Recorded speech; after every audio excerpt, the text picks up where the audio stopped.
Hello friends, कैसे आप सब लोग and thanks for watching my channel. दोस्तों, वीडियो शुरू करने से पहले रिक्वेस्ट है कि चैनल को प्लीज़ सब्सक्राइब कर लीजिए और साथ ही में नोटिफिकेशन का बेल भी दबा दीजिए ताकि जब भी मैं कोई नया वीडियो अपलोड करूं वो आपको नोटिफाई हो जाए। दोस्तों, कहते हैं कि जितना बड़ा फॉल होता है उतना बड़ा राइज होता है, लेकिन ये कुछ स्पेसिफिक सेक्टर्स या इंडस्ट्री तक ही सीमित है, क्योंकि कुछ स्पेसिफिक सेक्टर्स ये है जो हर एक इकोनॉमिक अप और डाउन साइकिल में पार्टिसिपेट करता है। उसमें बेसिकली दो तीन है जो आपको कोई भी इकोनॉमिक साइकिल हो उसके अप में वो अप जाएगा, उसके डाउन में वो डाउन जाएगा।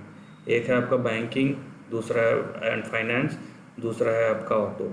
ये दोनों क्लियर कट है कि हर एक इकोनॉमिक साइकिल में ये ऊपर और नीचे जाते हैं, इररिस्पेक्टिव ऑफ अदर सेक्टर्स में क्या हो रहा है, राइट।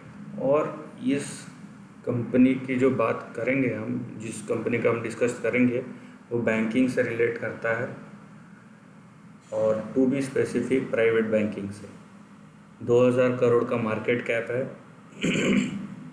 तो समझ लीजिए कि ये एक स्मॉल कैप बैंक ही है, मिड कैप बोल सकते हैं लेकिन स्मॉल कैप ही है, राइट। बड़े बड़े इन्वेस्टर का नाम है इसमें, इवन आपको राकेश झुनझुनवाला का भी नाम दिख जाएगा इस कंपनी के स्टेक होल्डिंग में, इस बैंक के स्टेक होल्डिंग में। सो जिस बैंक के बारे में हम डिस्कस कर रहे हैं वो है करूर वैश्य बैंक, राइट। और इसमें आपको इन्वेस्टमेंट अगर आप देखेंगे तो बड़े बड़े म्यूचुअल फंड हाउसेस या फिर बड़े बड़े इन्वेस्टर्स का आपको मिल जाएगा। नाउ, अभी सबसे ज़्यादा पेन में बैंक्स ही है, लेकिन इकोनॉमिक रिवाइवल और पैसे का सबसे ज़्यादा बेनिफिट्स भी बैंक्स को ही मिलेगा, पहली चीज़। दूसरी चीज़, अभी जो प्रेशर है उससे बैंक में शेयर प्राइस करेक्शन आते हैं, लेकिन किसी भी इकोनॉमी का, खासकर हमारे इकोनॉमी में हिस्ट्री है कि बैंक्स को बंद नहीं दिया जाता, बैंक्स को बंद नहीं किया जाता, दूसरे बैंक के साथ भले ही मर्ज कर दे।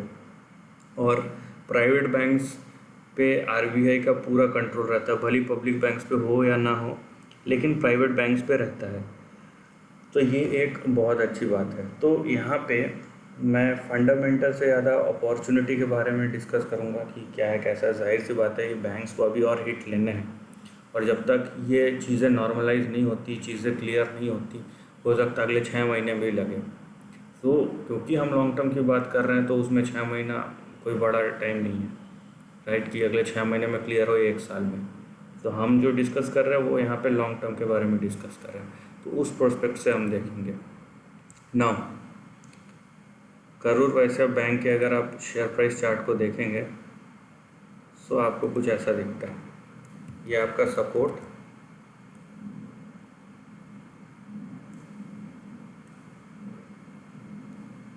यहाँ पे आपका रेजिस्टेंस,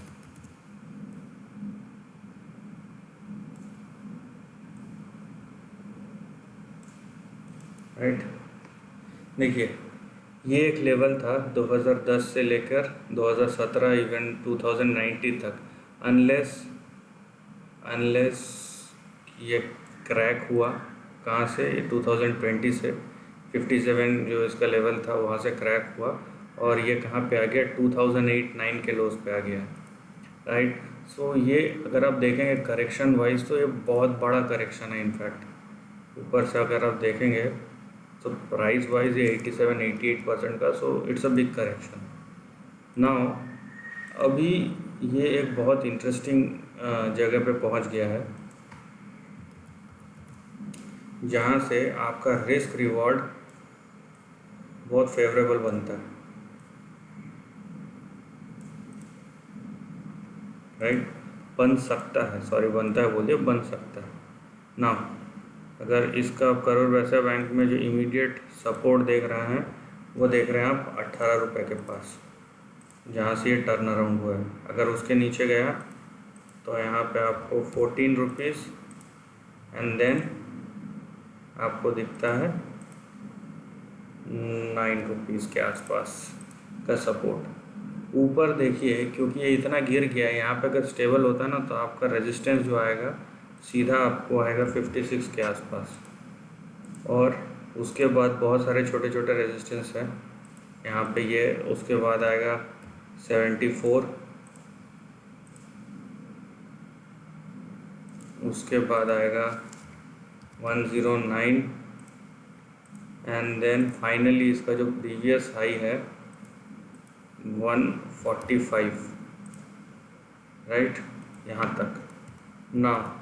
यहाँ पे कोई भी नया ट्रेंड शुरू होगा वो आपका शुरू होगा यहाँ से, इसके बाद मतलब 156 के बाद।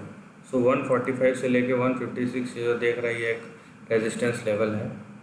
लेकिन यहाँ पे जो अपॉर्चुनिटी क्रिएट हो रहा है आप उसको देखिए कि यहाँ से यहाँ तक भी जाने में 700-800% का राइज है, राइट, क्योंकि इतना घिर चुका है ये। तो 700-800% का राइज है।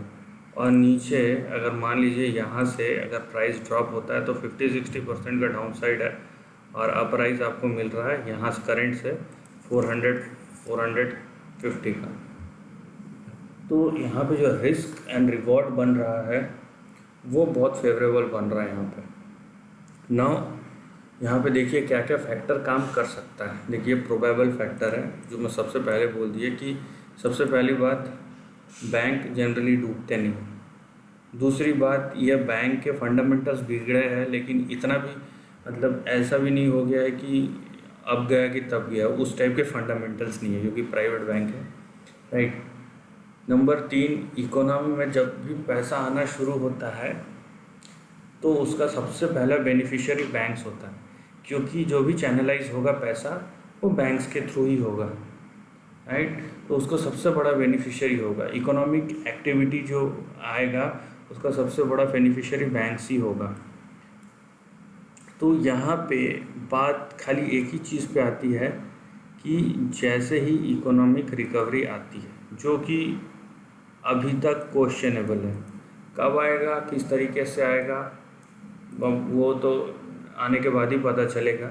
लेकिन एक चीज़ है कि एक इंटरेस्टिंग पोजीशनिंग और एक इंटरेस्टिंग ट्रेड का ये कैंडिडेट बन सकता है। अगर आप लॉन्ग टर्म में ना भी बोलिए तो भी आप देखिए ट्रेडिंग वाइज एक अच्छा खासा यहाँ पे अपॉर्चुनिटी जो है वो क्रिएट हो रहा है यहाँ पे। सो उस सेंस में ये जो स्टॉक प्राइस है और इसका जो पैटर्न है वो बहुत इंटरेस्टिंग है। So this is the end of the video. दोस्तों वीडियो पसंद आया तो लाइक और शेयर कीजिए, थॉट्स कमेंट सेक्शन में लिख के बताइए, और ऐसे ही नए कंटेंट के लिए चैनल को प्लीज़ सब्सक्राइब कीजिए।